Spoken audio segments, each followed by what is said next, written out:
નમસ્કાર. દિવસભરના તાજા સમાચારોમાં તમારું સ્વાગત છે. તમારી સાથે હું છું પિનલગીરી ગોસ્વામી. સમાચારો વિસ્તારથી જાણીએ એ પહેલા મહત્વના સમાચારો ઉપર એક નજર. નમસ્કાર મિત્રો. અત્યારે સૌથી મોટા અને અગત્યના સમાચાર સામે આવી રહ્યા છે સાબરકાંઠાથી. દુઃખદ વાત, વરસાદી પાણીમાં 62 પશુઓ તણાયા. સાબરકાંઠાના ખેબ્રહ્માથી દુઃખદ સમાચાર સામે આવ્યા. અહીં વરસાદી પાણીમાં માલધારીના 62 પશુઓ તણાયા. રાત્રે હરણાવ નદીમાં પૂર આવતા નદી કિનારે રહેલા 80 જેટલા પશુઓ પાણીમાં તણાયા. સાથે માલધારી પરિવાર પણ પાણીમાં ફસાયો હતો. જો કે ફાયર વિભાગે રાતે જ રેસ્ક્યુ કરીને 3 લોકો અને 80માંથી 18 પશુઓને બચાવી લીધા છે, પણ 62 પશુઓ પાણીમાં તણાઈ ગયા છે. મિત્રો, અન્ય મહત્વના સમાચારની વાત કરીએ તો રથયાત્રા દરમિયાન ભાગદોડ મચી.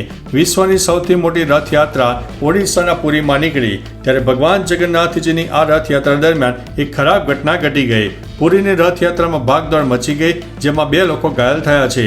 આ ઈજાગ્રસ્તોને સારવાર માટે દવાખાને મોકલવામાં આવ્યા હતા. ઘાયલોમાં એક મહિલા અને એક પુરુષનો સમાવેશ થાય છે. નોંધનીય છે કે દર વર્ષે લાખો લોકો પુરીમાં રથયાત્રાના દર્શન કરવા પહોંચે છે અને ગઈકાલે પણ પુરીમાં લોકોની અસંખ્ય ભીડ હતી.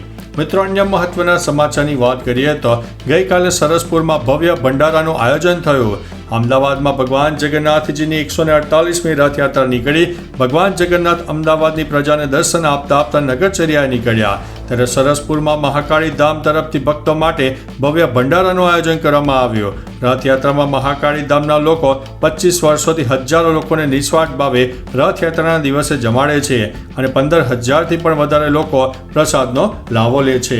મિત્રો, અન્ય મહત્વના સમાચારની વાત કરીએ તો દેશભક્તિનો ટેબ્લો આકર્ષણનું કેન્દ્ર બન્યો. અમદાવાદમાં ભગવાન જગન્નાથજીની 148મી રથયાત્રા નીકળી, ત્યારે ટેબ્લો રથયાત્રાનું આકર્ષણનું કેન્દ્ર બન્યો. આ વર્ષે દેશભક્તિના થીમ ઉપર કેન્દ્રિત ટેબ્લોનું લોકોએ આકર્ષણનું કેન્દ્ર બન્યો હતો. સરસપુર વિસ્તારમાં ભગવાન રામની ઝાંખી, કાર્ટૂન પાત્રો, ઓપરેશન સિંદૂર જેવા દેશભક્તિને પ્રતિબિંબિત કરતા ટેબ્લો પણ જોવા મળ્યા. અહીં બાળકોને ચોકલેટનું વિતરણ કરતા ખુશીનો માહોલ પણ છવાયો હતો. મિત્રો, અન્ય મહત્વના સમાચારની વાત કરીએ તો સરસપુર અને કાલુપુરમાં વરસાદ ખાબકી ગયો. ભગવાન જગન્નાથજીની 148મી રથયાત્રા નિર્ધારિત રૂટ પર ધીમે ધીમે આગળ વધી રહી હતી, ત્યારે અમદાવાદ શહેરના અનેક વિસ્તારમાં છૂટોછવાયો વરસાદી માહોલ જામ્યો. ભગવાન જગન્નાથજીની રથયાત્રા સરસપુર પહોંચવા આવી હતી, ત્યારે કાલુપુર, સરસપુર અને રાયપુરમાં વરસાદ પણ શરૂ થઈ ગયો હતો. મિત્રો, અન્ય મહત્વના સમાચારની વાત કરીએ તો હાથીઓનો નવો વિડીયો સામે આવ્યો છે.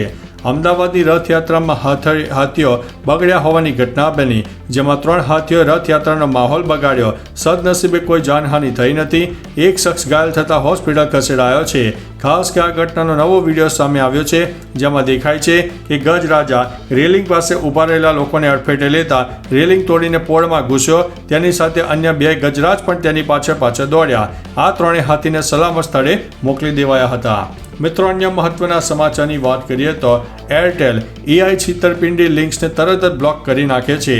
ઓનલાઈન સ્કેમ પહેલાં કરતાં વધુ સ્માર્ટ છે. એરટેલની નવી છેતરપિંડી શોધ સુવિધા વોટ્સઅપ, ઇન્સ્ટાગ્રામ, SMS, ઈમેલ અને તેના પરથી વધુને લોકોને છેતરપિંડી લિંકને માત્ર 100 મિલિસેકન્ડમાં બ્લોક કરી નાખે છે. કોઈ એપ નહીં, કોઈ સેટિંગ નહીં, કોઈ ઝંઝટ નહીં. તે મફત છે અને બધા વપરાશકર્તાઓ માટે સ્વતઃ સક્ષમ છે. અત્યાર સુધીમાં 3 મિલિયનથી વધુ છેતરપિંડી લિંક્સને બ્લોક કરી દેવામાં આવી છે. મિત્રો, અન્ય મહત્વના સમાચારની વાત કરીએ તો વડોદરાથી આવ્યા દુઃખદ સમાચાર. વડોદરામાં રથયાત્રા દરમિયાન દુઃખદ સમાચાર સામે આવ્યા. રથયાત્રામાં બંદોબસ્તમાં તૈનાત પોલીસ જવાનને ગભરામણ અને ઉલટી થતાં સયાજી હોસ્પિટલ ખસેડાયા. તબીબે તેમને મૃત જાહેર કર્યા છે.